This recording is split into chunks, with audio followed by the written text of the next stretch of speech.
नमस्कार दोस्तों, स्वागत है आप सभी का हमारे भक्ति कहानी चैनल पर। आइए सुनते हैं महालक्ष्मी व्रत कथा। बोलो लक्ष्मी माता की जय। प्राचीन काल में त्रेतायुग में दशरथ नामक एक प्रतापी राजा थे। वे राजा आखेट प्रिय थे। एक बार अनजाने में ही उन्होंने एक श्रवण कुमार नामक ब्राह्मण का आखेट में वध कर दिया। उस ब्राह्मण के अंधे माँ बाप ने राजा को शाप दिया कि जिस प्रकार हम लोग पुत्र शोक में मर रहे हैं, उसी भांति तुम्हारा भी पुत्र शोक में मरण होगा। इससे राजा को बहुत चिंता हुई। उन्होंने पुत्रेष्टि यज्ञ कराया। फलस्वरूप जगदीश्वर ने राम रूप में अवतार लिया। भगवती लक्ष्मी जानकी के रूप में अवतरित हुई। पिता की आज्ञा पाकर भगवान राम सीता और लक्ष्मण सहित वन को गए, जहां उन्होंने खरदूषण आदि अनेक राक्षस व राक्षसियों का वध किया। इससे क्रोधित होकर रावण ने सीताजी का अपहरण कर लिया। सीताजी की खोज में भगवान राम ने पंचवटी का त्याग कर दिया और ऋष्यमुख पर्वत पर पहुंचकर सुग्रीव के साथ मैत्री की। तत्पश्चात सीता जी की खोज में हनुमान आदि वानर तत्पर हुए। ढूंढते वानरों ने गिद्धराज संपाति को देखा। इन वानरों को देखकर संपाति ने पूछा कि कौन हो? इस वन में कैसे आए हो? तुम्हें किसने भेजा है? यहाँ पर तुम्हारा आना किस प्रकार हुआ है? संपाति की बात सुनकर वानरों ने उत्तर दिया कि भगवान विष्णु के अवतार दशरथ नंदन राम जी सीता और लक्ष्मण जी के साथ दंडकवन में आए हैं। वहां पर उनकी पत्नी सीता जी का अपहरण कर लिया गया है। हे मित्र, इस बात को हम लोग नहीं जानते कि सीता कहाँ है। उनकी बात सुनकर संपाति ने कहा कि तुम सब रामचंद्र के सेवक होने के नाते हमारे मित्र हो। जानकी जी का जिसने हरण किया है और वह जिस स्थान पर है वह मुझे मालूम है। सीता जी के लिए मेरा छोटा भाई जटायु अपने प्राण गंवा चुका है। यहाँ से थोड़ी ही दूर पर समुद्र है और समुद्र के उस पार राक्षस नगरी है। वहाँ अशोक के पेड़ के नीचे सीता जी बैठी हुई है। रावण द्वारा अपहृत सीता जी अभी भी मुझे दिखाई दे रही हैं। मैं आपसे सत्य कह रहा हूँ कि सभी वानरों में हनुमान जी अत्यंत पराक्रमशाली है। अतः उन्हें वहां जाना चाहिए। केवल हनुमान जी ही अपने पराक्रम से समुद्र लांघ सकते हैं। अन्य कोई भी इस कार्य में समर्थ नहीं है। संपाति की बात सुनकर हनुमान जी ने पूछा कि हे संपाति, इस विशाल समुद्र को मैं किस प्रकार पार कर सकता हूँ? जब हमारे सब वानर उस पार जाने में असमर्थ हैं, तो मैं ही अकेला कैसे पार जा सकता हूँ? हनुमान जी की बात सुनकर संपाति ने उत्तर दिया कि हे मित्र, आप संकटनाशक गणेश चतुर्थी का व्रत कीजिए। उस व्रत के प्रभाव से आप समुद्र को क्षण भर में पार कर लेंगे। संपाति के आदेश से संकट चतुर्थी के उत्तम व्रत को हनुमान जी ने किया। हे देवी, इसके प्रभाव से हनुमान जी क्षण भर में समुद्र को लांघ गए। इस लोक में इसके समान सुखदायक कोई दूसरा व्रत नहीं है। श्री कृष्ण जी कहते हैं कि महाराज युधिष्ठिर, आप भी इस व्रत को कीजिए। इस व्रत के प्रभाव से आप क्षण भर में अपने शत्रुओं को जीतकर संपूर्ण राज्य के अधिकारी बनेंगे। भगवान कृष्ण का वचन सुनकर युधिष्ठिर ने गणेश चतुर्थी का व्रत किया। इस व्रत के प्रभाव से वे अपने शत्रुओं को जीतकर राज्य के अधिकारी बन गए। माता श्री महालक्ष्मी की यह कथा है। अब हम इसका श्रवण ठन करेंगे। भारतवर्ष के सौराष्ट्र देश में द्वापर युग की यह कहानी हुई है। सौराष्ट्र में उस समय भद्रश्रवा नाम के राजा थे। वे बड़े पराक्रमी राजा थे। 4 वेद, 6 शास्त्र, 18 पुराणों का उन्हें ज्ञान था। उनकी रानी का नाम सुरत चंद्रिका था। रानी दिखने में सुंदर और सुलक्षणा थी तथा पतिव्रता थी। उन दोनों को 7 पुत्र तथा उसके बाद एक कन्या का वरदान मिला था। कन्या का नाम शांबाला था। एक बार महालक्ष्मी जी के मन में आया कि जाकर उस राजा के राजप्रसाद में रहे। इससे राजा को दुगनी धन दौलत की प्राप्ति होगी और वह इस धन दौलत से अपनी प्रजा को और सुख दे पाएगा। गरीब के घर अगर रहे और उसे धन दौलत प्राप्त हो तो वह स्वार्थी की तरह केवल अपने ऊपर ही खर्च करेगा। यह सोचकर श्री महालक्ष्मी जी ने बुरी ब्राह्मण स्त्री का रूप धारण किया। हाथ में लाठी लिए लाठी के सहारे रानी के द्वार तक पहुंची। यद्यपि उन्होंने बूढ़ी औरत का रूप धारण किया था, पर उनके चेहरे पर देवी का तेज था। उन्हें देखते ही एक दासी सामने आई। उसने इनका नाम, धाम, काम, धर्म पूछ डाला। वृद्ध ब्राह्मणी का रूप धारित माता लक्ष्मी ने कहा, बालिके, मेरा नाम कमला है, मेरे पति का नाम भुवनेश है। हम द्वारिका में रहते हैं। तुम्हारी रानी पिछले जन्म में एक वैश्य की पत्नी थी। वह वैश्य गरीब था। दरिद्रता के कारण हर रोज घर में झगड़े होते थे तथा उसका पति रोज उसे मारता था। इन बातों से तंग आकर वह घर छोड़कर चली गई तथा जंगल में खाली पेट भटकने लगी। उसकी इस दुर्दशा पर मुझे दया आई। तब मैंने उसे सुख संपत्ति देने वाली श्री महालक्ष्मी की कथा सुनाई। मेरे कहने पर उसने श्री महालक्ष्मी का व्रत किया। श्री महालक्ष्मी प्रसन्न हुई, उसकी गरीबी दूर हुई। उसका घर संसार, दौलत, संतति, संपत्ति से भर गया। बाद में पति पत्नी दोनों परलोक सिधारे। लक्ष्मी व्रत करने के कारण वे लक्ष्मी लोक में रहे। उन्होंने जितने साल महालक्ष्मी का व्रत किया उतने हजारों साल उन्हें सुखभोग मिला। इस जन्म में उसका जन्म राजघराने में हुआ है, परंतु वह श्री महालक्ष्मी का व्रत करना भूल गई है। उसे यह याद दिलाने में यहाँ आई हूँ। बुढ़िया की बातें सुनकर दासी ने उन्हें प्रणाम किया तथा श्री महालक्ष्मी का व्रत किस तरह किया जाए इस बारे में पूछा। बुढ़िया रूप धारण किए हुए श्री महालक्ष्मी माता ने दासी को पूजा की विधि तथा महिमा बताई। इसके बाद वह दासी माता को प्रणाम कर रानी को बताने अंदर चली गई। राजवैभव में रहते हुए रानी को अपने ऐश्वर्य का बहुत घमंड हुआ था। संपत्ति तथा अधिकार की वजह से वह उन्मत्त हो गई थी।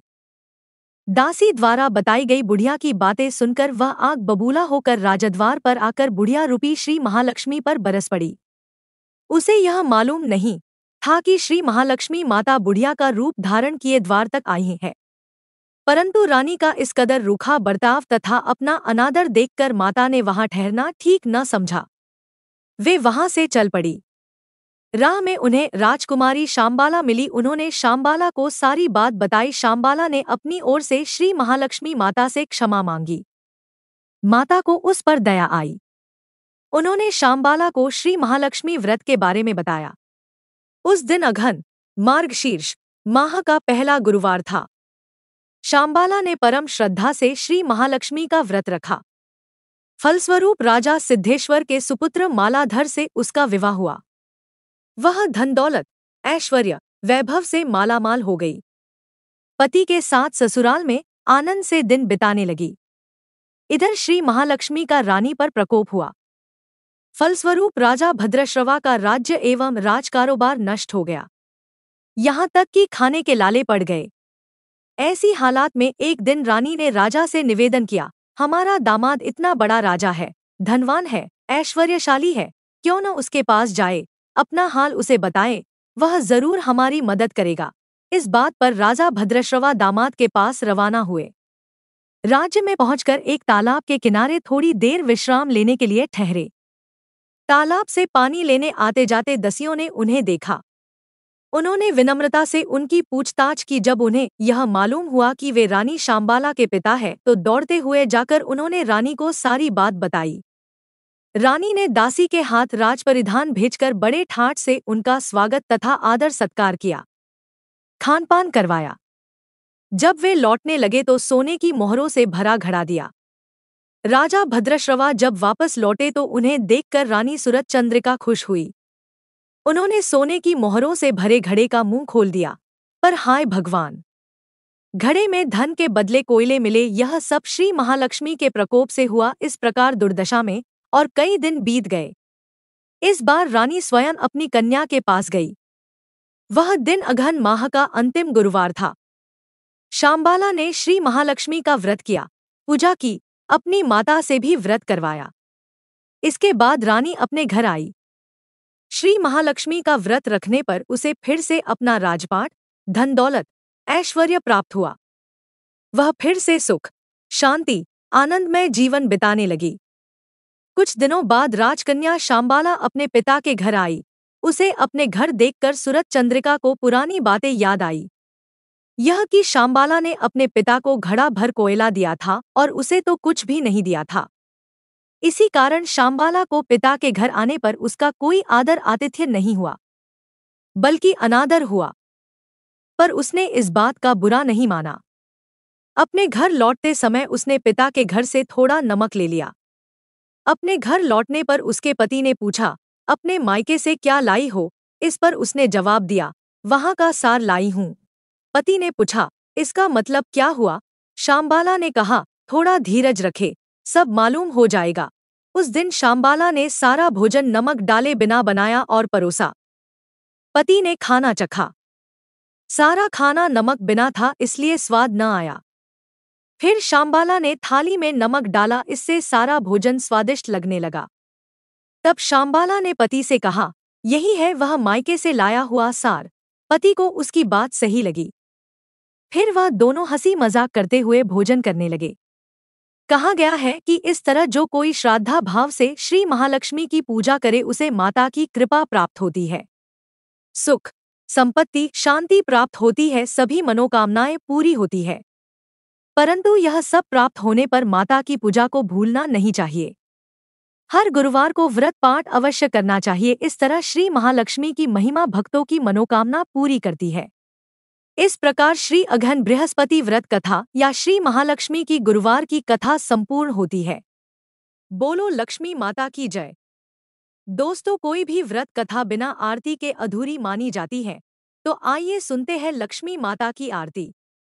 लेकिन उससे पहले आप इस चैनल को सब्सक्राइब अवश्य कर लें और इस वीडियो को अधिक से अधिक लोगों में शेयर करें। इस वीडियो को लाइक करना ना भूलें। जय श्री लक्ष्मी माता की। ओम जय लक्ष्मी माता, मैया जय लक्ष्मी माता, तुमको निश दिन सेवत हरि विष्णु विधाता। ओम जय लक्ष्मी माता। उमा रमा ब्रह्मवाणी तुम ही जगमाता, सूर्य चंद्रमा ध्यावत नारद ऋषि गाता। ओम जय लक्ष्मी माता। दुर्गा रूप निरंजनी सुख संपत्ति दाता, जो कोई तुमको ध्यावत रिद्धि सिद्धि धन पाता। ओम जय लक्ष्मी माता। ओम पाताल निवासिनी तुम ही शुभदाता, कर्म प्रभाव प्रकाशिनी भवनिधि की त्राता। ओम जय लक्ष्मी माता।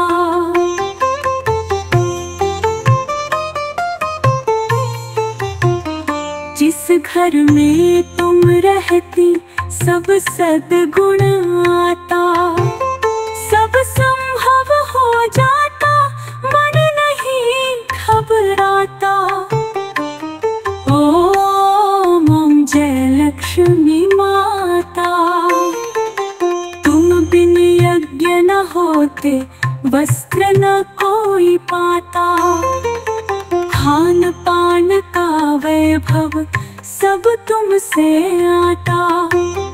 ओम जय लक्ष्मी माता। शुभ गुण मंदिर सुंदर क्षीरोदधि जाता, रत्न चतुर्दश तुम बिन कोई नहीं पाता। ओम जय लक्ष्मी माता। महालक्ष्मी जी की आरती जो कोई जन गाता, और आनंद समाता, पाप उतर जाता। ओम जय लक्ष्मी माता। दोस्तों, अगर आपको ये वीडियो पसंद आई है तो आप प्लीज़ इसे लाइक और शेयर अवश्य कीजिएगा। अगर इस चैनल पर नए हैं तो इस चैनल को सब्सक्राइब करना ना भूलें। जय श्री राधे राधे।